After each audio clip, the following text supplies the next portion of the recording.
I was born by the banks of River Nyanza, where the gentle murmur of water and the songs of fishermen were the soundtrack of my childhood. And as a young boy, I watched fellow villagers casting their nets into the river, pulling out ngege, mumi, mbota. But what fascinated me most were the stories of those who ventured beyond River Nyanza.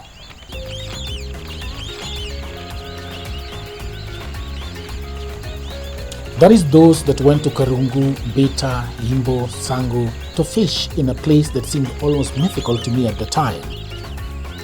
It was only as I grew older that I realized this distant destination led to Nam Sango, Nam Karungu, Nam Beta, and as they call it now, Lake Victoria, the world's second largest freshwater lake.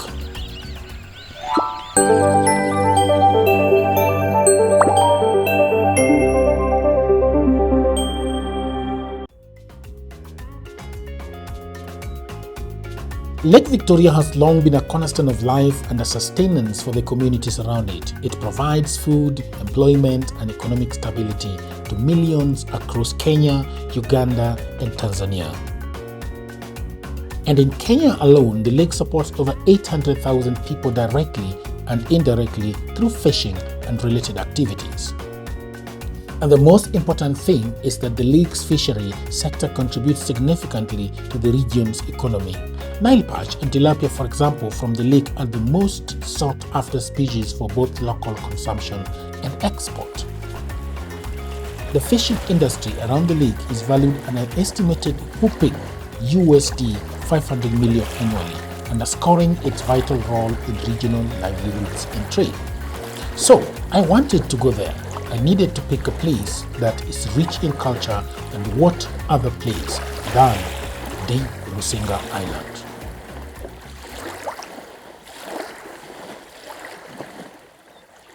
So this is Rusinga Island. I am finally in Rusinga Island. So this is the island, and then this is the mainland that used to be called Mbita. So what has happened over the years is that they decided to connect the mainland, which is Mbita, and Rusinga by way of this bridge. Rusinga Island is a serene jewel nestled on the eastern shores of Lake Victoria, a place where time seems to slow down, inviting you to immerse yourself in its natural beauty and rich culture.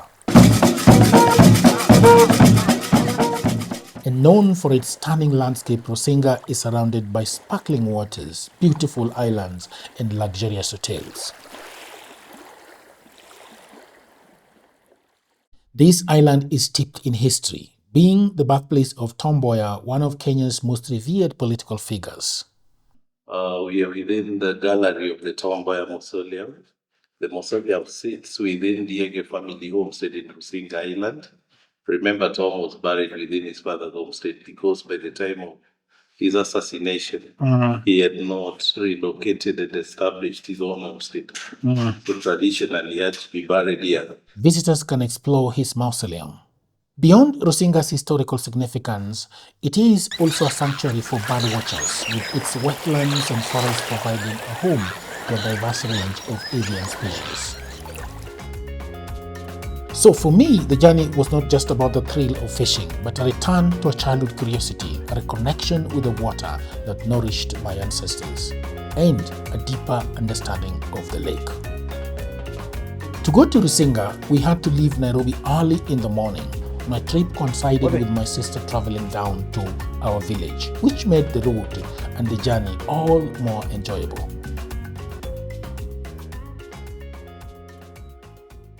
So we are here with my sister in Naivasha.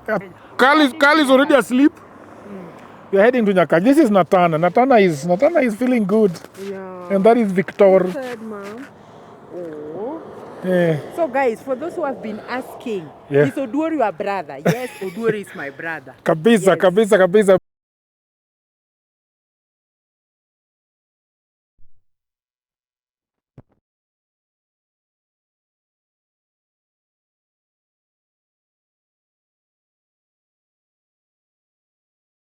As is my tradition, we stopped at Safari Center in Naivasha for breakfast, a much needed break to fuel up before the long drive ahead.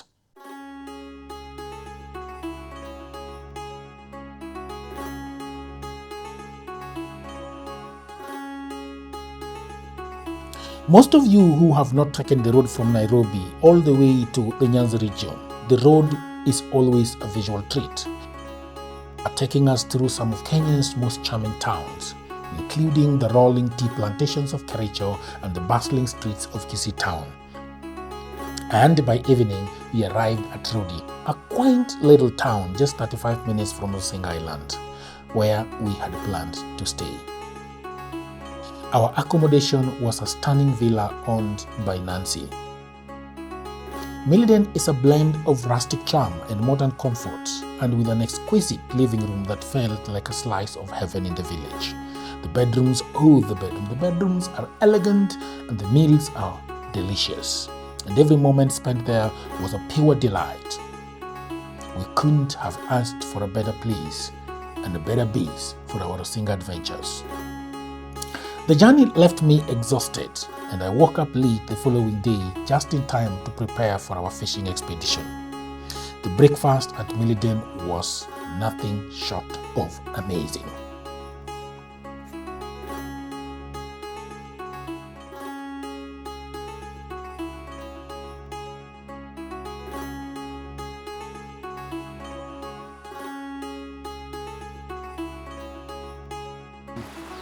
Okay.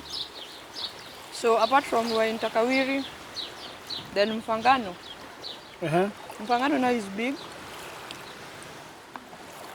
We have the Mawanga caves, the rock cuts. You said it's 2 hours, man. I was like, damn, I'm not going there. Yeah, if you want to go there with an engine boat, it's more than 1 hour. I've been to Mawanga, where Mawanga Caves is like, when you're there, you're just in Ringiti Island next to you there. So when you're going there, you hire? Yeah. You have to go private because there's no public means, no water bus getting you there or ferry. How much is it? For going to that place? Hiring. Now you depend with the owner of the boat and the fuel. So fuel is to take you there and back from Rusinga to there, about 20 liters. And a liter also depends with where you're going to buy it, because a liter in Rusinga is different with a liter in Mfangano. The furthest you go, the higher the fuel. It's the same way, a liter of fuel in Nairobi is not the same like a liter of fuel in Homa Bay town. Yeah. So the farthest you go, you might even buy fuel at 250 shillings in Mfangano Island. But let's say you buy it at 200 shillings, in Rusinga it's 200. And you have to pay the owner of the boat because you're hiring the boat, and you'll pay the people who are taking you there. Yeah.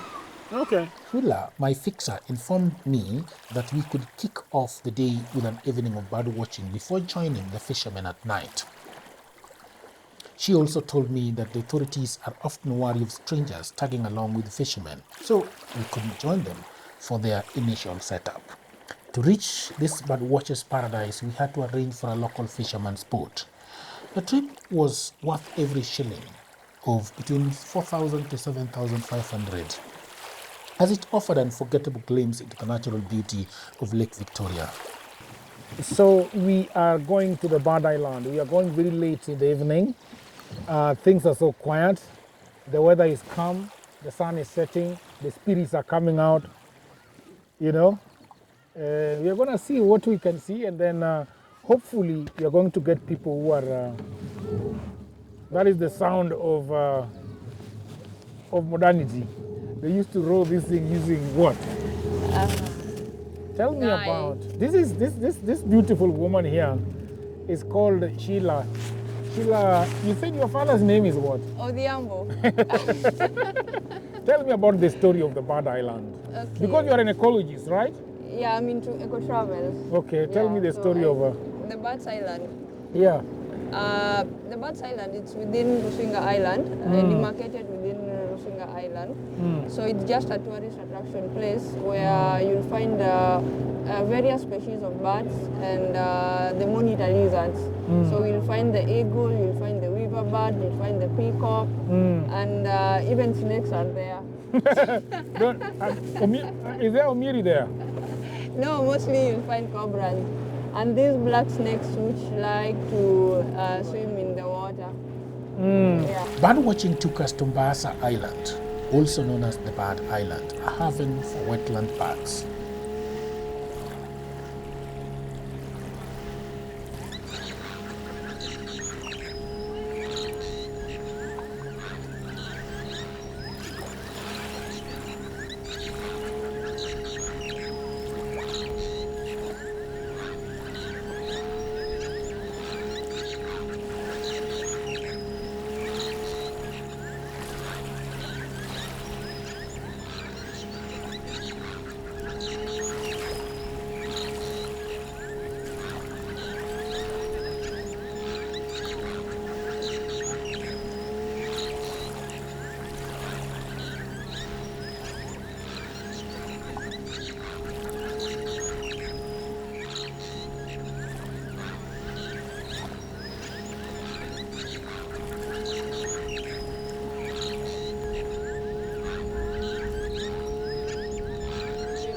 The owner, you can still see them, and they're still fighting for where will I sleep. So this is the bird island. You can feel it, you can hear it. We wanted to come and catch them when it is night time, and they have come all the way from. You said they're coming from where and where and where? They're coming from the main islands. First, there are those that come from the islands within. Takawiri, Mfangano, they have to Bogi, Silo mainland. They fly all the way to Bondo, Mageta Islands, even in Deda. So they just came from the mainlands, and they are back here to sleep. Yeah. And leave in the morning again. But you see, what I don't understand is, do they sleep? Do they just sleep on the twigs? Someone they're supposed to be sleeping in the nest. They don't have nests. I've never seen nests here. So they just sleep on the twigs. And they also make some holes on the rocks. Yeah. Some sleep inside those holes like some caves. Here and now, the birds return to roost. It's a beautiful place at night. The birds pass, their droplets falling on water. And here, long-tailed cormorants thrive in their breeding colonies, while fish, eagles, marsh harriers, and little white egrets roam freely. And at sunset, the island transforms into a chatter of wings and calls. And for us, it was time to go and fish. The water stretches endlessly under the clock of midnight, its surface an ink-black mirror kissed by the faint gleam of starlight. The air carries the sharp, almost metallic tang of brine, mingled with damp, earthy scent of the lake. And in the distance, tiny pinpricks of golden lanterns dance, their flames flickering like fireflies. We meet the fishermen about 20 kilometers into the lake. These fishermen specialize in catching omena, a little silvery fish that plays a vital role in the diets and livelihoods of communities around this lake. Oh, the vastness pressed down a velvet suffocation of sound and sight, broken only by the occasional splash of something unseen, cutting through the stillness.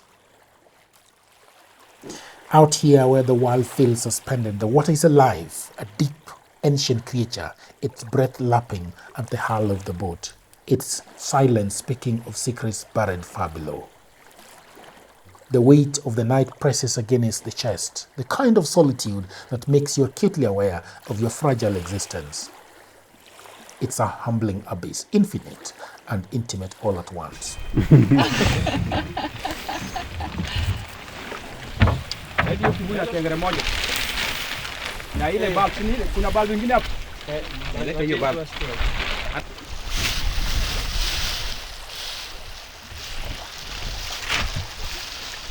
Koro mane kengre? Koro mae kengre. It's floating. Koro kengre ni? Nikech onge betri. Betri watwe wiye ka. Owinjore. Betri kosetwe wiye ka, twakawo gini twachwoyo ka. Kama. Kwasechwo gini kama, twakawo gini waketo ang'o? Ewi betri cha. Toliel. Dwa kendo kapok wabolo gicha, dwa nyiso gini maber. Toliel. Koseliel. Twakawo ma achiel watwe ka iwinja ma watwe kide mineno ni To koro kidino ema chalo Koro kidini nanga. ema stand mare. Kidini kosetweyo kama. To wanyumo gine pi. Kwasenyume pi. Odhi. Bas, kosegi kanyo to watimo kama. Mano chopo. Mano chopo. Mano nyalo bedo fut adi kama? Mano kanyo ono kake fut kaka pi koth Meters adi? Pi osechwe mang'eny, koth osechwe mang'eny mondo wapog meters. Janago ng'i meters, enong'iyo ni manilo dhi ochopo. 40? Koro it's like 40 meters Bas, the depth. mano kosedhi timo kamano, to wakawo ma bor, ma be ng'ini bor ka. To watweyo ka. Iwinjo? To wabole pi. Kwasemoro yini wagolo kar ka. Idhi kae tichwoye kama. Iwinjo? Kisechwoyo tiweye gi pi kanyo. Kech gichane kocha anune kaka timo. Tiluore gi go kama. Kiseluore gi go kibolo go kama. Ibolo go gi pi. Ok odhi dhi. Iluoro taya cha. Iluoro kama tiduoge mako ma. Koro ji ariyo ywa kocha. Ji ariyo ywa chien koni. Tikelo. Ukongo ywa tol. We have been rehearsing, we have been waiting patiently, and I'm so excited. And I'm hoping that I'm seeing some omena. Once we arrive at their chosen spot, the fisherman gets to work immediately. Omena nyaka bed kitandani machoko rech matin kende. Ago namba achiel. Ndigo namba achiel. Ane driver. Ine driver mar yie. Koro kama kachako omena. Oh. Aya tupa. Koro kama kibole. Maiga kibole. Maiga kibole. We set the nets in the water, carefully positioning them as traps to intercept the schools of omena that swim through the depths. With the nets in place, they install special lamps above the water surface. These lamps are crucial. Their soft glow, mimicking moonlight, to attract the schools of omena.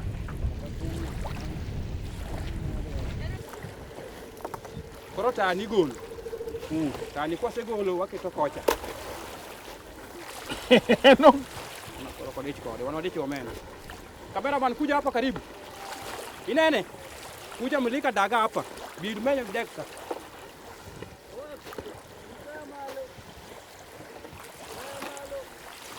Uneno? Omena ineno? Okineno gino wakana kimi menyo gino maber. Omena. I was born here, I was raised here, I have eaten butter, I've eaten omena, but never in my life had I imagined that it all looked like this. And seeing it for the first time live, as they do it, I don't know everybody that is from Nairobi. What did you guys see, man? It looked like magic, right? It looked like magic. I've got my friends from Nairobi and we were looking at, Sheila is here, Sheila. Did you see? Yeah, it was amazing, man. It was amazing. So they have to do this over and over and over and over and over again. It's a work of patience. It's a work of waiting. It's a waiting game. Yani, so most people who work in Nairobi or work around the world think that they sit on the desk, they go for coffee, they come back and sit on the desk. Yeah. And then you can imagine that somebody comes, from home, gets into the lake, travels tens of kilometers into the lake, and then starts waiting. You've seen the entire process. And you've just gotten a little bit of fish. They have to do it again and again and again. And I am so happy that in my lifetime I've for the first time witnessed this. And I hope that it was amazing for you guys. So I don't know what we're going to do. Probably we'll wait for another catch. Yes. And then we will go home. Don't go to bed. Hey, right.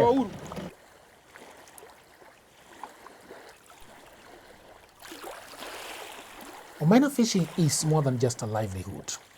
It's a tradition steeped in generations of knowledge. The small fish not only provide a vital source of protein for millions around the lake, but also sustain local economies, supporting families involved in fishing, drying and trading, as you will see the next day when we welcome them from the lake. That was a lot of light. Thank you very much. Actually, we leave them to their work and head back to the land. It's time to catch some sleep as the next day promises another adventure. We plan to travel 30 kilometers farther into the lake to follow the daytime fishermen who use sailboats to catch mbuta, the legendary Nile perch. We wake up early, ready for the next leg of our fishing expedition. 23 hours. But before setting out, we head to the shore to receive the omena fishermen returning from their night-long venture. The scene is alive with energy. Broad smiles stretch across the fishermen's faces as they proudly set down their catch. And nearby, women who retail the omena eagerly wait, ready to haggle and purchase. Money changes hands so swiftly, so beautifully.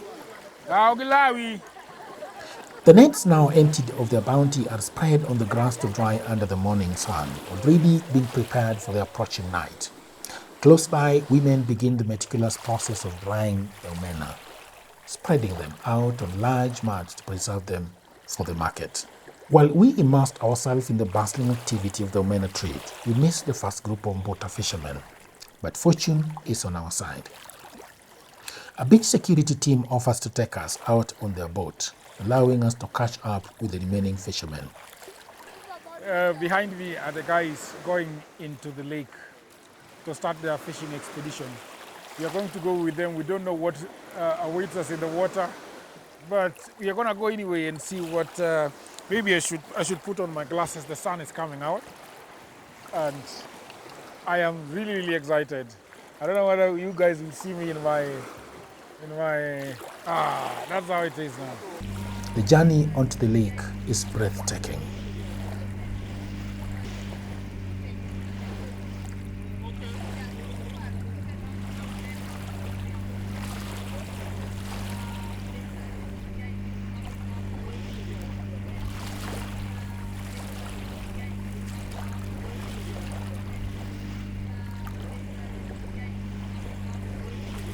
Some fishermen take advantage of the powerful security boat that we now have, hitching a tow rather than sailing all the way to their traps.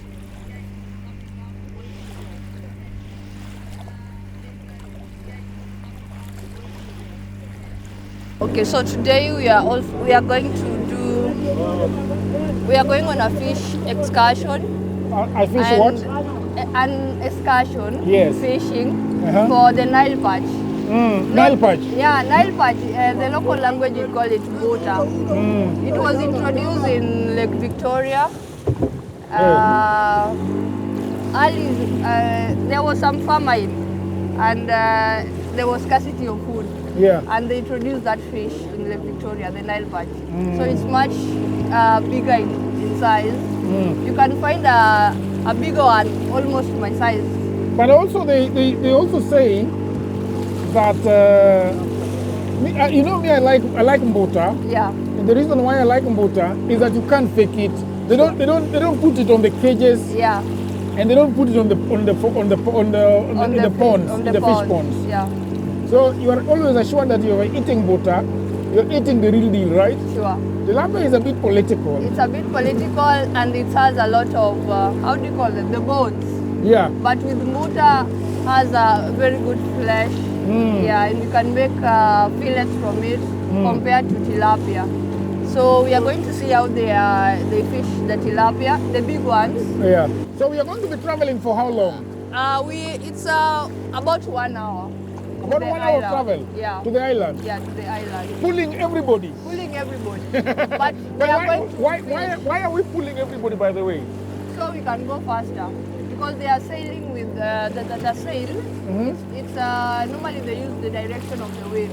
Yeah. So if we were to go with the sail, it will take longer. But when you are going with the engine boat, we're just going to get there in an hour or 40 minutes. So now you can which one is this?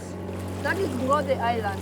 Ngode Island. Ngode. Yeah. And that is Mfangano Island. And this is Mfangano? Yeah. The small one there is the Ringiti. Ringiti? Yeah, so I told you about Mawanga Caves.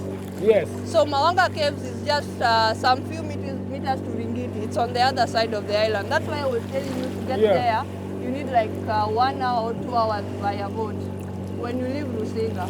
Because this is still part of Rusinga Island. It's elongated in shape.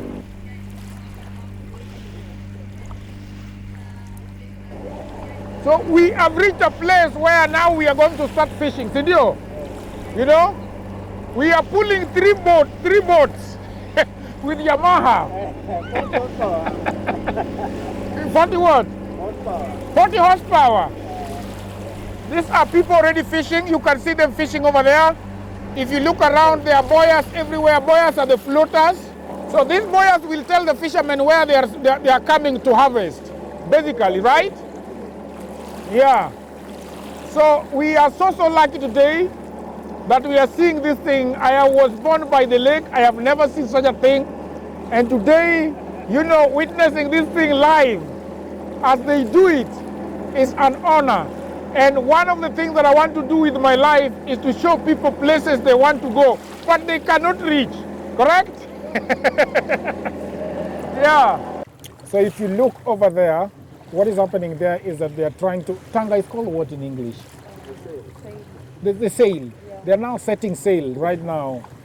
We came with them all the way from the beach, yeah, and from Kiumba Beach. And now they are setting sail. They want to raise the sail up. Why do they need to raise the sail up, by the way? It's like, that is the... Give space. For the net. Yeah. And also, yeah, the sail there we go. is like giving them direction. That is the beach patrol boat that is taking care of us today. It is a very large boat run by 40 horsepower engine, Yamaha, you know, with security over there in case something happens. And for our two fishermen, tumesema asante sana bwana, you know, for allowing us to see this. Yeah. Tinga malo. Wacha nipige picha. So this is our first catch. This one is called Nile perch. Yeah, this is 2 kilos of catch. In our first 25 minutes of looking for fish, we're already having a lot of luck. So this is good, man. You tell me that sometimes it takes 2 weeks without anything. But now the first 25 minutes, it's already given them something. The process of fishing buta mirrors the methods used for omena. After collecting their catch, the fishermen set traps before returning home. We spend about 2 hours on the lake, watching the fishermen move from one trap to another, hopeful with each and every howl.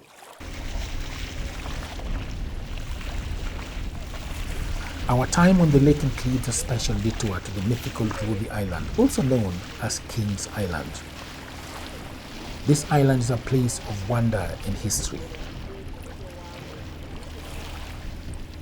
Its white shoes gleam in the sunlight, offering an ethereal beauty that feels untouched by time. The story is told of 2 bulls that were fighting, and they both fell into the water, and they suddenly turned into rocks. And then that's how we have the 2 rocks here. There is one rock this side and the other rock this side. So this is bull number 1, bull number 2. Well, I don't know whether that is true, but that is the story. We take it as it comes. We don't we don't disagree with our history. We agree. Yes, this is how it is. This was the shepherd. Yeah, that was the shepherd. Then that is the first bull. Yes. The second bull. The second bull. They actually turned into rocks. It has actually turned into rock. Ruodi has an ancient cave, a dark yawning entrance that suggests mystery. Inside, the walls are rugged and cool, marked with patterns that seem to tell silent stories of the past. It feels like stepping into the era of Luo ancestors, imagining the life that once thrived here, the rituals that shaped their days, and the legends passed down in whispers to the generations. We're really being impressed with staying here. It is very cool. Our fishers do take refuge here when it's raining, yes, and there is a storm. Oh, and it is very mini. It is very aggressive. When it is raining, you can't stay here. Really? You cannot. Why? You behind that rock. Behind this rock. When the thunder hits, it has a lot of echo. Ah, so Yeah, it so you ca- affects your ears. Yeah, you cannot stay here. Better you stay outside Than staying here. than staying But there here. are so many bats and birds. Yeah, These are yeah, birds. yeah. Those are words.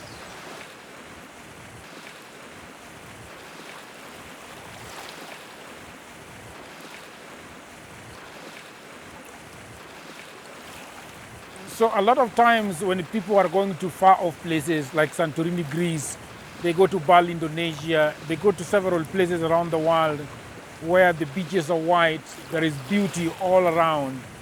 And then we talk about Nyanza region and we think that we don't have anything to show the world.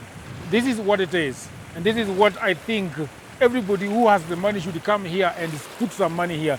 This is an island, this is all white stone. And it's amazing, is it not?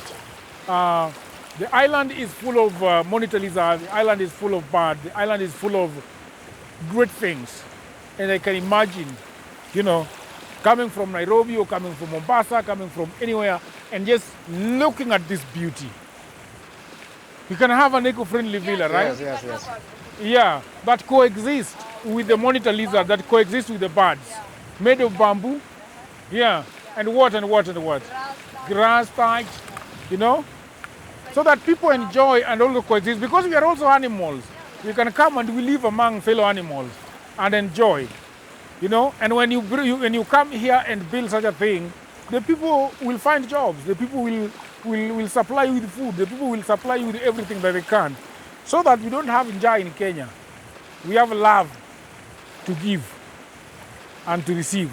And the people are also very friendly. People are also very friendly.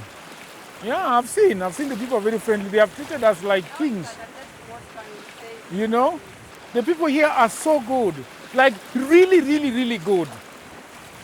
You know, so There is this issue of climate change, the sustainable tourism.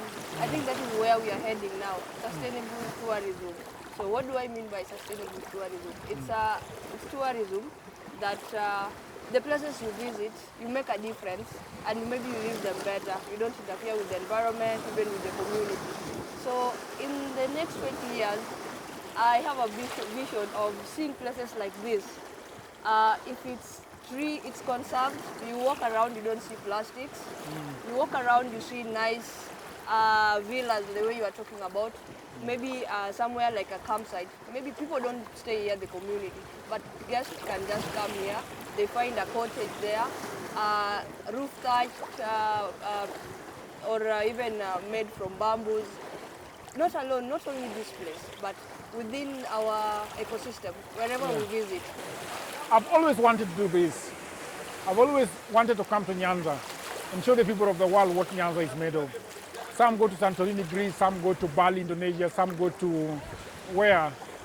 The Bahamas. They go to several places, but I wanted to come home and see what home has got to offer. And I'm so happy that I have finally done it at 42 years old. Went to the lake at night, fished omena, brought it to shore, went back to the lake during the day, fished till Nile perch, brought it to shore, and I am so happy. So we are going to see the fish now. As we leave Woody Island and head back to the shore, I feel a deep sense of connection to the lake, to the people whose lives revolve around it, and to the timeless traditions that define this region. Lake Victoria to me is more than a body of water. To me, it's a life itself, sustaining generation through its generosity.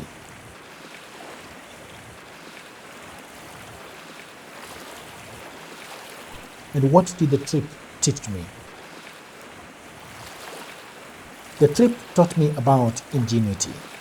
From the omena fishermen who brave the night to the mbuta hunters who glide across the waves by day, each cast of the net carries the hopes and stories of a community bound to the lake.